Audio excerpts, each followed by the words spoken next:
Bonjour à vous tous, chers auditeurs, heureux de nous retrouver pour notre panorama info de ce jour, en ce 1er mai. Et donc nous continuons aujourd'hui la lettre apostolique de notre Saint-Père, le pape Jean-Paul II, Dies Domini, que nous avons commencé à lire depuis lundi. Chapitre par chapitre, nous voyons aussi l'importance de cette lettre aujourd'hui et son actualité dans le contexte que nous vivons de confinement, où nous sommes appelés à vivre la célébration de l'Eucharistie, derrière aussi les moyens de communication, derrière les réseaux sociaux, derrière les postes de radio, la télévision, mais nous sommes appelés aussi à nous renouveler dans notre désir profond de vivre et de sanctifier ce jour du Seigneur.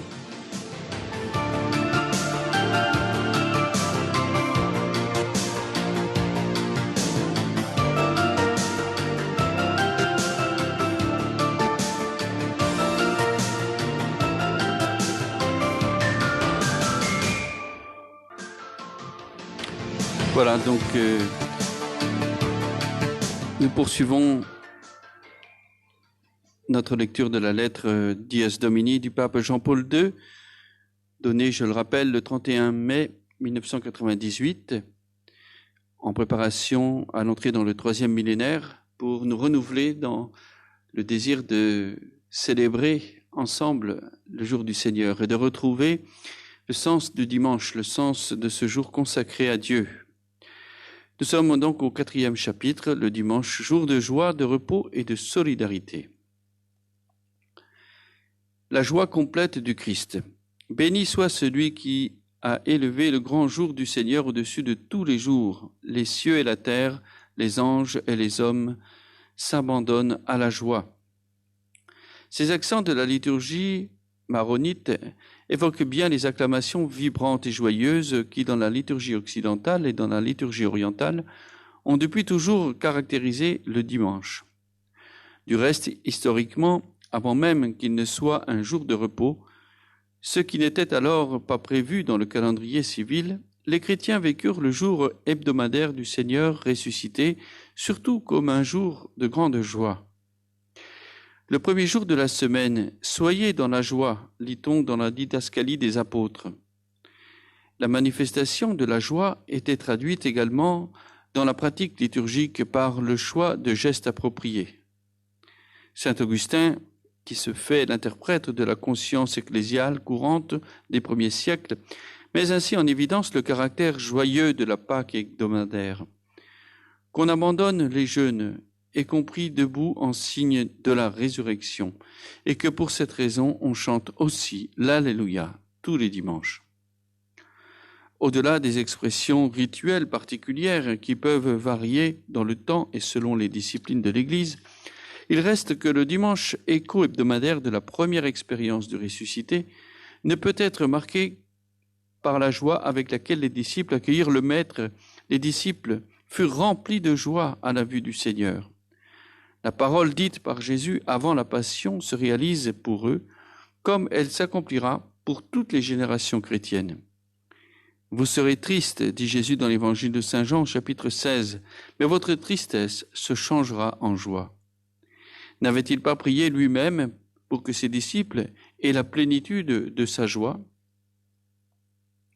Le caractère festif de l'Eucharistie dominicale exprime la joie que le Christ communique à son Église par le don de l'Esprit. La joie est précisément l'un des fruits de l'Esprit Saint, selon l'apôtre Saint Paul dans la lettre aux Romains au chapitre 14 ou dans la lettre aux Galates au chapitre 5. Si donc nous voulons pleinement redécouvrir le dimanche, il nous faut retrouver également cette dimension de l'existence croyante.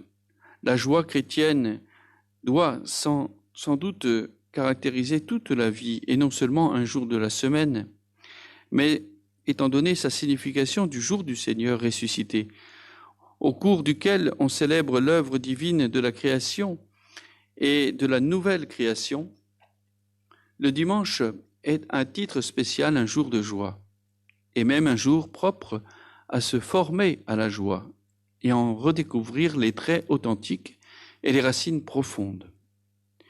Il ne faut pas la confondre avec de vains sentiments de satisfaction et de plaisir qui enivrent la sensibilité et l'affectivité pendant un bref instant, mais laisse ensuite dans le cœur l'insatisfaction et même l'amertume.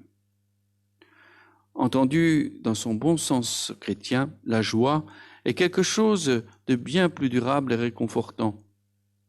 Elle sait même résister, comme l'attestent les saints, à la nuit obscure de la souffrance et en un sens à une vertu à la cultiver. C'est une vertu donc à cultiver, cette vertu de la joie, don de l'Esprit Saint, don du Christ ressuscité. La paix et la joie donc vont de pair avec l'annonce de Jésus ressuscité, parce que sa manifestation au monde, sa manifestation aux apôtres, eh bien, les met dans la joie profonde, parce qu'il les met aussi dans une paix véritable qui est le don de l'Esprit Saint, la joie de la victoire. Cette joie, elle doit nous habiter aussi, alors, dans cette célébration du dimanche, et pas uniquement dans la célébration liturgique, mais le dimanche, c'est aussi un jour de joie, un jour aussi où nous sommes appelés à nous retrouver, à vivre aussi une dimension sociale et fraternelle. Il existe cependant une opposition entre la joie chrétienne et les vraies joies du monde. Au contraire, il n'en existe pas véritablement d'opposition. Au contraire, ces dernières sont exaltées et trouvent précisément leur fondement ultime dans la joie du Christ glorifié, image parfaite et la révélation de l'homme selon le dessein de Dieu. Comme l'écrivit dans son exhortation sur la joie chrétienne mon vénéré prédécesseur, le pape Paul VI. Par essence, la joie chrétienne est participation spirituelle à la joie insondable, conjointement divine et humaine, qui est au cœur de Jésus Christ glorifié. Et le pape Paul VI concluait son exhortation en demandant que le jour du Seigneur, l'Église témoignât fortement de la joie éprouvée par les apôtres à la vue du Seigneur le soir de Pâques. Il invitait donc les pasteurs à insister sur la fidélité des baptisés à célébrer dans la joie l'Eucharistie dominicale. Comment pourrait-il négliger cette rencontre, ce banquet que le Christ nous prépare dans son amour ? Que la participation y soit à la fois très digne et festive. C'est le Christ crucifié et glorifié qui passe au milieu de ses disciples pour les entraîner ensemble dans le renouveau de sa résurrection. C'est le sommet ici-bas de l'alliance d'amour entre Dieu et son peuple, signe et source de joie chrétienne, relais pour la fête éternelle. Dans cet esprit de foi, le dimanche chrétien est une manière de faire une fête authentique, un jour donné par Dieu à l'homme pour sa pleine croissance humaine et spirituelle.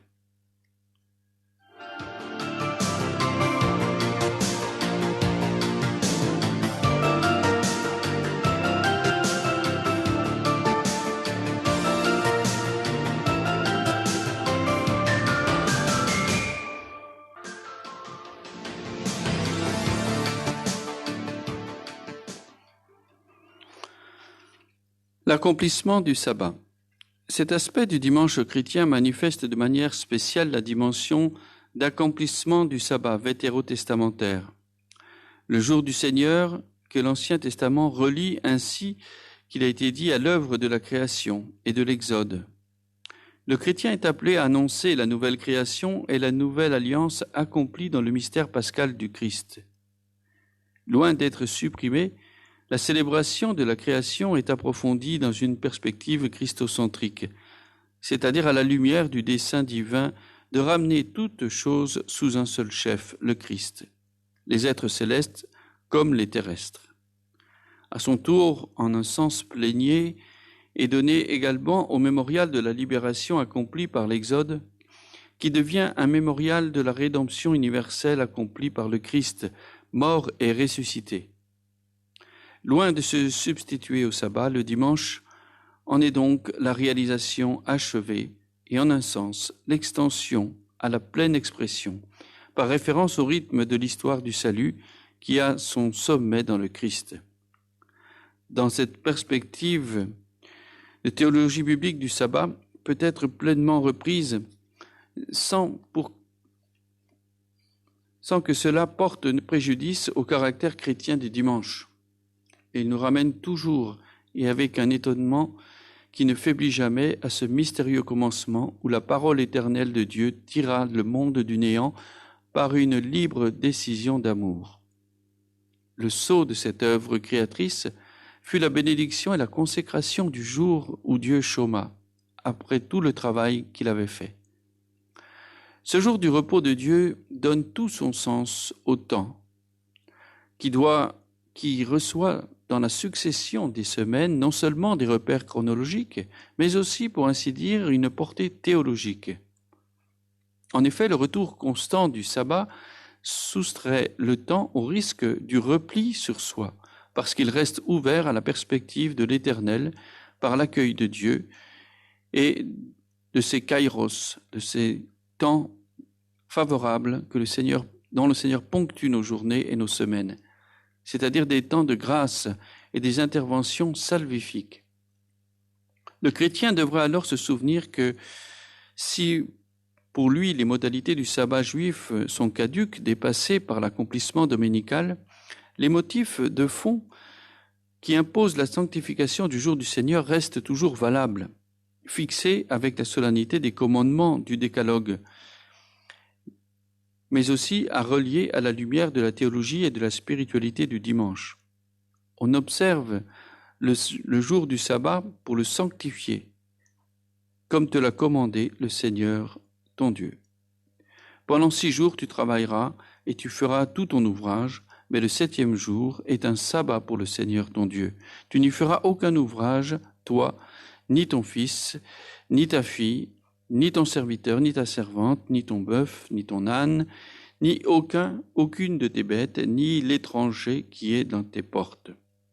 Ainsi, comme toi-même, ton serviteur et ta servante pourront se reposer.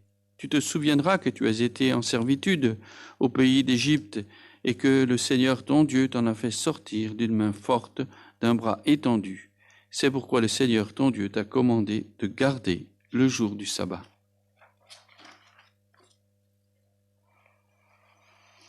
Le Christ est venu pour réaliser un nouvel exode, pour rendre la liberté aux opprimés.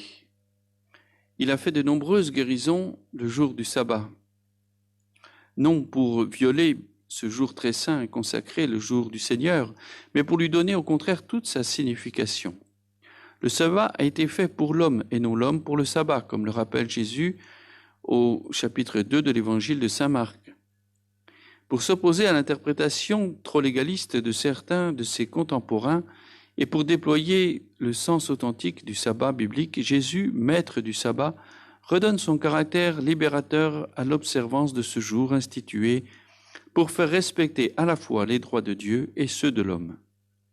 On comprend ainsi pourquoi les chrétiens qui annonçaient la libération accomplie dans le sang du Christ eurent raison de se sentir autorisés à faire passer le sens du sabbat dans le jour de la résurrection. En effet, la Pâque du Christ a libéré l'homme d'un esclavage bien plus radical que celui qui pesait sur un peuple opprimé. L'esclavage du péché qui met l'homme à distance de Dieu, à distance de lui-même et des autres, en introduisant dans l'histoire les germes toujours nouveaux de méchanceté et de violence.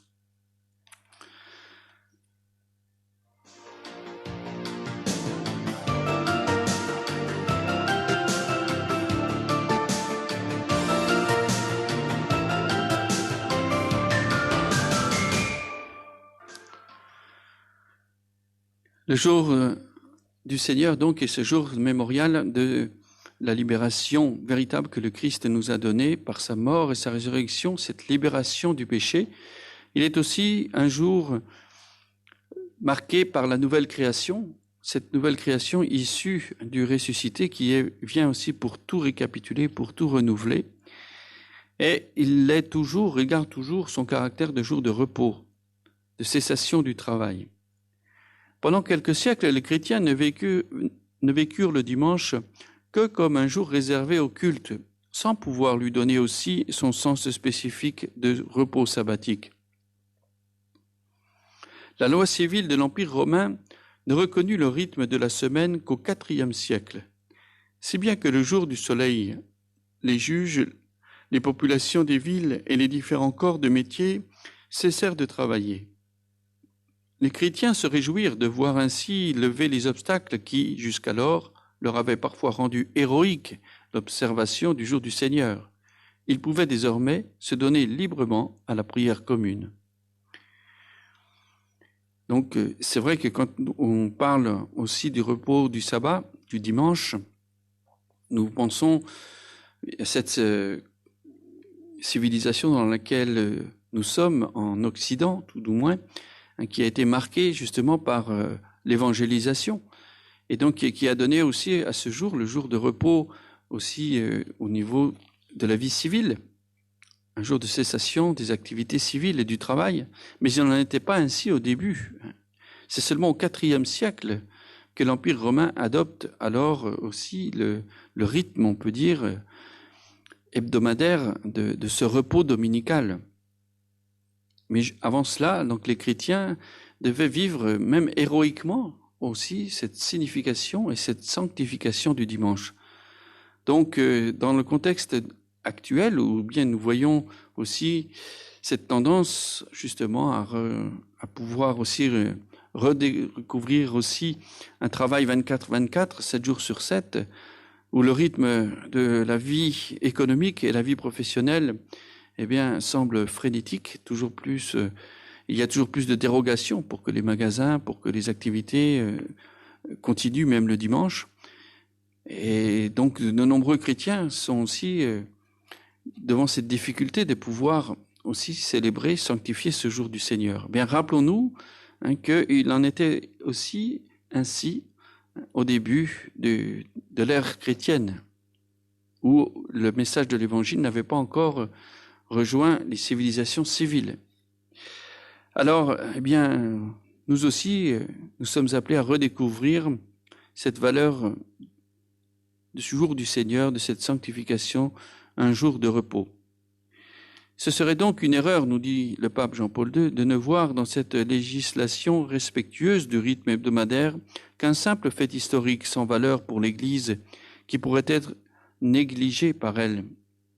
Même après la fin de l'Empire, les conciles n'ont cessé de conserver les dispositions relatives au repos dominical. Dans les pays où les chrétiens sont en petit nombre et où les jours de fête du calendrier ne correspondent pas au dimanche, ce dernier demeure toujours néanmoins le jour du Seigneur, le jour où les fidèles se réunissent pour l'assemblée eucharistique. Mais cela ne se fait qu'au prix de sacrifices considérables. Pour les chrétiens, il n'est pas normal que le dimanche, jour de fête et de joie, ne soit pas aussi un jour de repos. Et il reste en toute hypothèse difficile de sanctifier le dimanche quand on ne dispose pas d'un temps libre suffisant. D'autre part, dans la société civile, le lien entre le jour du Seigneur et jour de repos a une importance et une signification qui vont au-delà d'une perspective proprement chrétienne. En effet, l'alternance du travail et du repos, inscrite dans la nature humaine, est voulue par Dieu lui-même, comme le montre le récit de la création dans le livre de la Genèse. Le repos est chose sacrée, puisqu'il permet à l'homme de se soustraire au cycle des tâches terrestres, qui est parfois bien trop absorbant, et de reprendre conscience du fait que tout est l'œuvre de Dieu. Le pouvoir prodigieux que Dieu donne à l'homme sur la création risquerait de faire oublier à ce dernier que Dieu est le créateur de qui tout dépend. La reconnaissance de ce point est particulièrement nécessaire à notre époque où la science et la technique ont accru de manière inouïe le pouvoir que l'homme exerce sur son travail. À notre époque, il reste nécessaire alors de faire effort pour que tous puissent connaître la liberté, le repos et la détente nécessaires à leur dignité d'homme, avec les exigences religieuses, familiales, culturelles, interpersonnelles qui s'y rattachent et qui peuvent difficilement être satisfaites si l'on ne réserve pas au moins un jour par semaine où il sera possible de jouir ensemble de la faculté de se reposer dans une atmosphère de fête. Ce droit du travailleur au repos suppose évidemment son droit au travail. Et tout en réfléchissant à cette problématique liée à la conception chrétienne du dimanche, nous ne pouvons pas nous dispenser d'évoquer avec profonde solidarité la situation difficile d'hommes et de femmes nombreux qui, faute d'avoir un emploi, sont contraints à l'inaction, même pendant les jours ouvrables. Avec le repos dominical, les préoccupations et les tâches quotidiennes peuvent retrouver leur juste dimension. Les choses matérielles pour lesquelles nous nous agitons laissent place aux valeurs de l'esprit. Les personnes avec lesquelles nous vivons reprennent leur vrai visage dans la rencontre et des dialogues plus paisibles. Les beautés mêmes de la nature, trop souvent dégradées par une logique de domination qui se retourne contre l'homme, peuvent être redécouvertes et profondément appréciées. Jour de paix pour l'homme avec Dieu, avec lui-même et avec ses semblables, le dimanche devint ainsi un moment où l'homme est invité à porter un regard renouvelé sur les merveilles de la nature, en se laissant saisir par l'harmonie admirable et mystérieuse qui, comme le dit saint Ambroise, selon une loi inviolable de concorde et d'amour, unit les éléments de nature distincte du cosmos par un lien d'unité et de paix.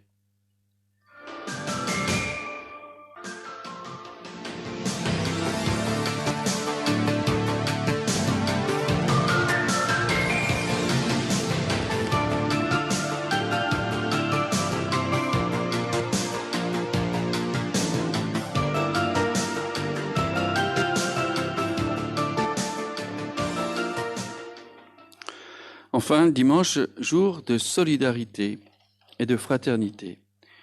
Le dimanche doit également donner aux fidèles l'occasion de se consacrer aux œuvres de miséricorde, de charité et d'apostolat.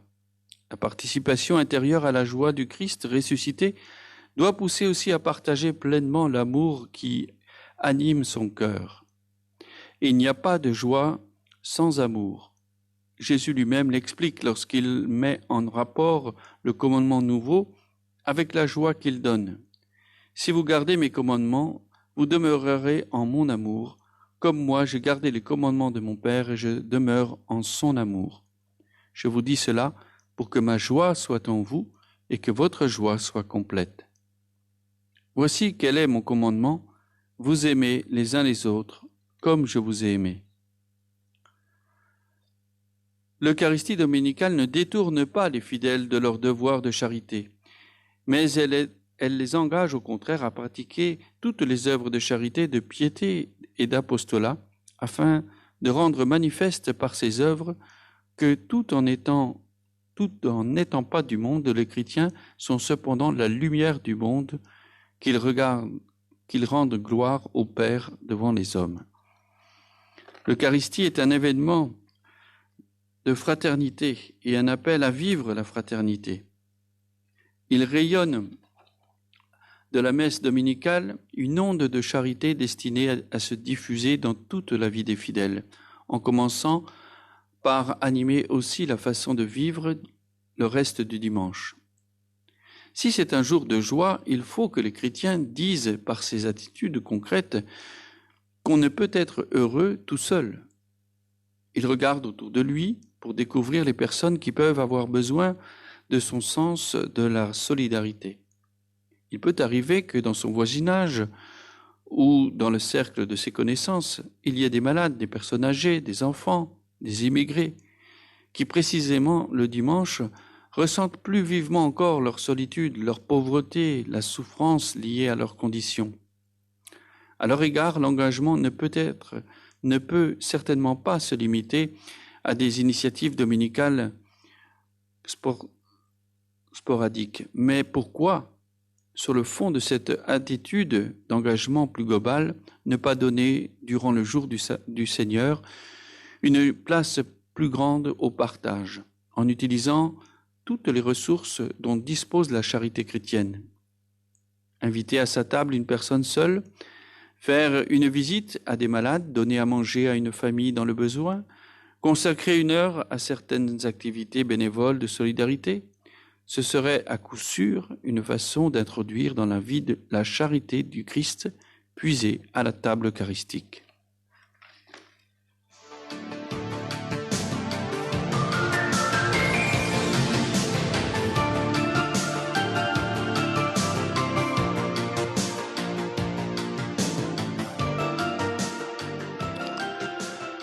Ainsi vécu, l'Eucharistie dominicale, mais aussi le dimanche, dans son ensemble, devient une grande école de charité, de justice et de paix.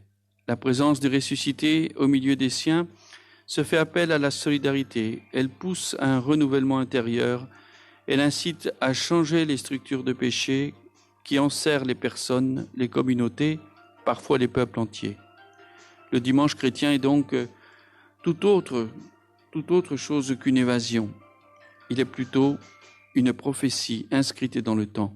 Une prophétie qui oblige les croyants à suivre les pas de celui qui est venu porter la bonne nouvelle aux pauvres, annoncer aux captifs la délivrance et aux aveugles le retour à la vue. Renvoyer en liberté les opprimés, proclamer une année de grâce du Seigneur.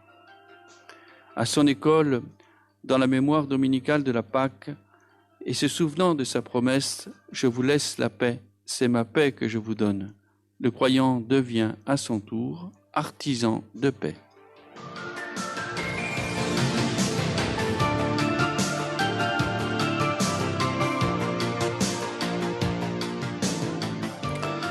Voilà, nous terminons ainsi aujourd'hui notre panorama info de ce jour, toujours à la lumière de cette lettre magnifique, Dies Domini, du pape Jean-Paul II. Je vous invite donc aussi à la lire. Vous pouvez la télécharger sur le site vatican.va, lettre apostolique Dies Domini du pape Jean-Paul II.